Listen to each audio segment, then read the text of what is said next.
In this alternate Star Wars timeline, Master Yoda personally takes on Anakin Skywalker as his Padawan instead of Obi-Wan Kenobi. Yoda's centuries of wisdom, strict discipline, and deep connection to the Force shape Anakin differently, preventing many of the tragic events that led to the rise of the Sith. Anakin Skywalker stood before the Jedi Council chambers, his breathing steady, his mind focused. The air was thick with tension, but he was no longer a mere knight seeking approval. He was a master. The responsibility weighed on him, but unlike before, he felt prepared. Master Yoda had taken a personal role in guiding him after his ascension, ensuring he understood not just the power of the Force but its deeper meaning. Power alone was not enough. Control alone was not the answer. True mastery came from understanding the balance between strength and wisdom, emotion and serenity. Anakin had always struggled with emotion. His love for Padmé Amidala, his fear of loss, his anger toward the Jedi Council. These feelings had threatened to consume him. But under Yoda's guidance, he learned a crucial lesson. Emotions were not to be repressed, but understood. Suppressing them only gave them more power in the shadows. Acknowledging them allowed him to remain in control. One evening in the quiet gardens of the Jedi Temple, Yoda had sat with Anakin in deep meditation. The ancient master's voice had been calm, yet firm. A fear leads to anger, anger leads to hate. This, you know. And Anakin nodded, eyes closed, sensing the currents of the Force around him. But fear itself, dangerous. It is not. Yoda continued. Understand fear you must. Face it, accept it. Anakin took a deep breath, focusing on the thoughts that once clouded his mind. The visions of Padmé dying in childbirth still haunted him, but instead of pushing them away, he confronted them. They were possibilities, not certainties. He could act without desperation. Over time, he became more attuned to the living Force. He no longer sought to control the future. He existed in the present. With this, his ability to see through deception grew. Palpatine's subtle manipulations, once persuasive, now felt like whispers against a storm. The Sith Lord had underestimated him. The dark side was not the only path to power. Anakin had found another way. The Jedi Temple stood tall on Coruscant, its spires reaching toward the sky, a symbol of wisdom and discipline. Inside, young Anakin Skywalker sat before Master Yoda, his expression filled with anticipation. He had been chosen, not by Obi-Wan Kenobi, but by the Grand Master himself. Patience, young one, Yoda said, his voice calm yet firm. Rush to power. Do not. Anakin, barely 9 years old, shifted slightly. He had always been eager, always ready to prove himself. But Yoda's gaze was unshaken, unyielding. From the first day, Anakin realized this training would be unlike anything he expected. Instead of fast-paced duels, Yoda had him meditate for hours. Anakin struggled, restless, his mind drifting to his mother, to his dreams of adventure. Yoda noticed. Control, you must learn, Yoda said. Fear leads to darkness. Accept the present, you must. The lessons were slow but deep. Yoda emphasized balance, not just in the Force but in emotion. Every frustration Anakin felt, Yoda countered with calm guidance. Every time impatience rose, Yoda made him wait longer. Anakin resisted at first. He wanted to act. He wanted to wield his lightsaber, to fight to be great. But Yoda denied him. Not strength alone. A Jedi is, Yoda said one evening as they sat beneath the artificial night sky of the temple gardens. Wisdom, the key to victory is. Anakin clenched his fists, trying to suppress his frustration. But I'm strong, I can fight! Yoda shook his head. Stronger, the river or the stone? Anakin frowned. The river, Yoda nodded. Yet, shaped by patience the stone is. Days turned to weeks. Weeks turned to years. Anakin learned restraint. Yoda took him deep into the Force, teaching him not just to use it but to feel it, to live within it. He trained Anakin to listen, to observe, to think before acting. Under Yoda's watchful eye, Anakin's emotions became steadier. His fears, though not gone, no longer controlled him. He still dreamed of greatness, but Yoda had given him something greater, understanding. A Jedi's true power was not in battle, it was in peace. And Anakin was finally learning. Anakin Skywalker, now a Jedi Master, stood at the forefront of the Republic's war efforts. His influence within the Jedi Order allowed him to shape military strategy in ways the Council had never considered.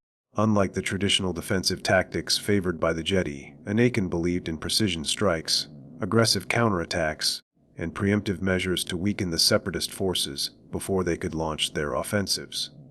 With his new authority, he coordinated with Jedi generals like Obi-Wan Kenobi and Mace Windu to revise their approach to the Clone Wars. Instead of reacting to separatist invasions, Anakin proposed using intelligence networks to predict enemy movements and strike first. This strategy led to a series of swift victories, significantly reducing casualties among the Republic forces. One of Anakin's first major decisions was to deploy elite clone units behind enemy lines. The 51st Legion, under Captain Rex's command, was trained for rapid infiltration missions, cutting off supply chains and disrupting separatist communications. These tactics left Count Dooku and General Grievous struggling to regain control over their forces. During a critical battle on Megiddo, Anakin led a bold assault alongside Master Ki-Adi-Mundi. Instead of engaging in a prolonged siege, he devised a strategy to dismantle the separatist command structure from within.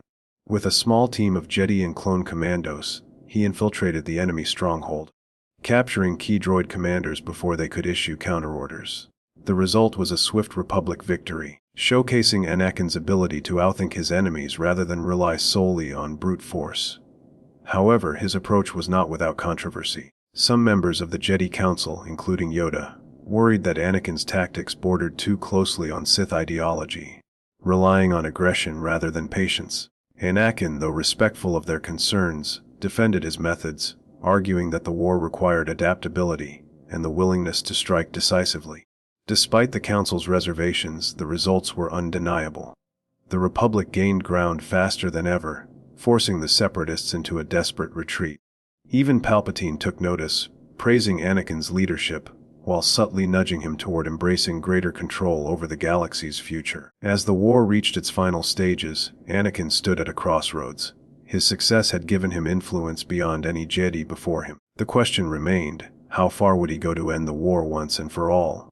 Of course, here's an expanded 380-word version of Dooku's fate and the Sith's plans with proper spacing for voice narration. The duel between Anakin Skywalker and Count Dooku raged on, their lightsabers clashing in a dance of power and precision. This time, Anakin was not just a Jedi Knight, he was a Jedi Master. His mind was clearer, his emotions controlled. The teachings of Master Yoda had given him wisdom beyond his years. Dooku, a seasoned warrior, could sense the difference in Anakin. Gone was the reckless, impulsive boy he had once toyed with. This was a man in control of his anger, his movements precise, his strikes calculated. Sidious watched from his throne, his eyes filled with anticipation. He had orchestrated this moment, intending for Anakin to strike Dooku down in cold blood, sealing his path to the dark side. But something was wrong. Anakin did not give in to his fury. He fought with skill, but not with rage. With a powerful strike, Anakin disarmed Dooku, sending both of the Sith Lord's red lightsabers flying across the room. Dooku fell to his knees, breathing heavily. The same moment played out as before. Palpatine's voice dark and commanding, "Do it."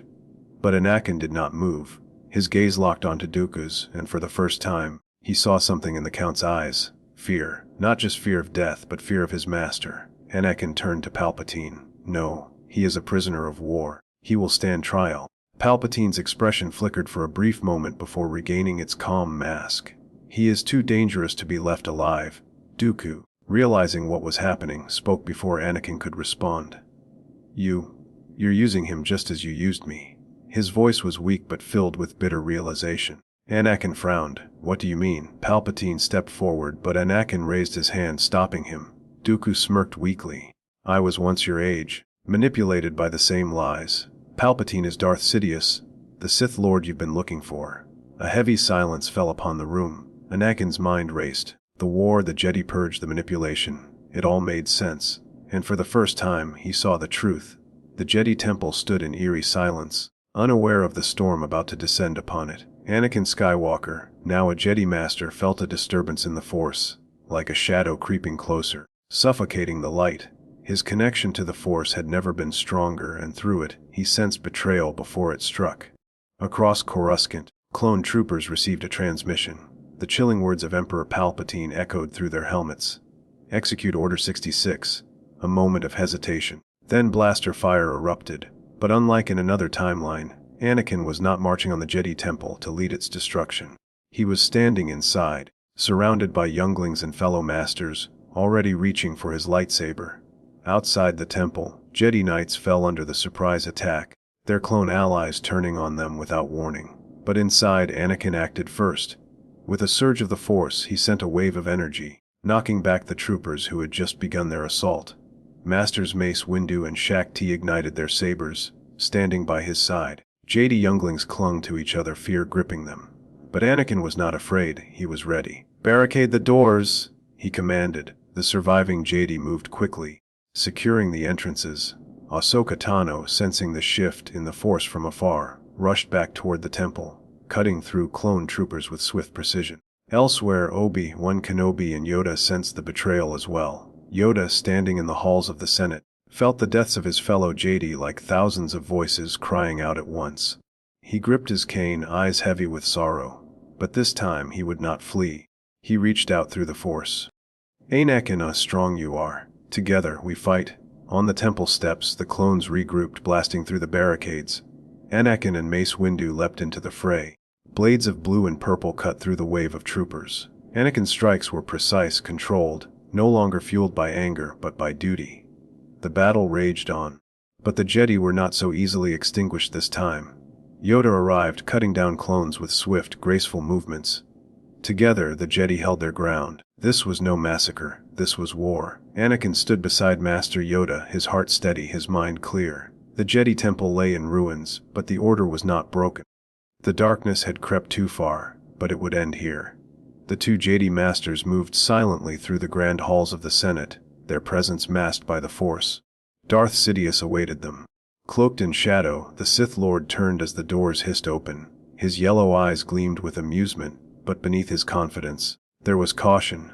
He could sense the difference in Anakin, the fear, the doubt, the anger gone. The Chosen One had found his balance. "So the Jedi bring their finest," Sidious hissed. "But it is too late. The Republic is mine. The Jedi are extinct." Anakin's grip tightened on his lightsaber. Yoda stepped forward, his voice calm but firm. "Mistaken you are. Overconfidence. Your weakness is." Sidious sneered, his fingers twitching. Without warning, lightning erupted from his hands, streaking toward them in crackling waves of energy. Yoda raised his palm, absorbing the attack. Anakin leaped, his blade igniting mid-air, slashing downward. Sidious barely dodged, flipping backward with unnatural speed. The duel began. Lightsabers clashed, blue and green against red. Each strike shook the chamber. Anakin's attacks were precise, controlled, not driven by rage, but purpose. Yoda weaved between them, striking with the precision of centuries of mastery. Sidious snarled, his patience fraying. He unleashed a surge of dark energy, sending Yoda flying into a pillar. Anakin pressed on, countering each Sith maneuver with Jedi discipline. For the first time, doubt flickered in the Sith Lord's eyes. Sidious feinted left, then spun his blade, aiming for Anakin's heart. But Anakin was ready. He dodged, severing the Sith Lord's wrist in a single, fluid motion. The crimson blade clattered to the floor. Sidious gasped, falling to his knees. Yoda recovered, stepping beside Anakin. The Sith Lord's breath was ragged, his power fading. "The Sith's time has ended," Anakin said, his voice steady. With one final strike, balance was restored. Anakin stood at the center of the Jedi temple, his mind clear, his heart steady. The echoes of war still lingered in the air, but he felt no anger, no fear. Master Yoda's teachings had shaped him into a warrior who understood both power and restraint. The prophecy of the Chosen One had followed him his entire life, but now, for the first time, he truly understood its meaning. Balance in the Force was not about destruction, it was about harmony. Anakin stepped forward, his boots echoing in the great halls. He could sense it, the darkness still looming in the shadows. Darth Sidious, the last Sith Lord, was waiting. Anakin had fought many battles, but this was different. This was destiny. As he approached the Senate chamber, Obi-Wan Kenobi was at his side. There was no division between them now, only trust. The Jedi had nearly been lost, but together, they had held the order together. Now, they would finish what had begun long ago. The doors slid open, revealing the dark figure of Emperor Palpatine. His golden eyes burned with hatred as he rose from his throne. "You cannot stop me, Skywalker," he hissed. "The Sith are eternal." Anakin ignited his blue lightsaber. The energy hummed through the Force, steady and unwavering. "No," he said, his voice calm. "Your time is over." The battle erupted in a storm of lightning and flashing blades. Palpatine unleashed his fury, sending waves of dark energy through the chamber. But Anakin did not falter. His focus was absolute, his will unshaken. He deflected every strike, every surge of darkness, his strength fueled not by rage, but by clarity. One joined the fight, their blades moving in perfect unison. The Sith Lord was powerful, but he was facing not just warriors. He was facing Jedi masters who had embraced the true nature of the Force. With a final strike, Anakin disarmed Palpatine. The Sith Lord fell to his knees, his power broken. He looked up, his face twisted with fury. "Strike me down," he demanded. "Fulfill your destiny." But Anakin stepped back. He would not kill in anger. The cycle of the Sith would end, not with vengeance but with justice. The Force swelled around him, and in that moment, Anakin Skywalker truly became the chosen one.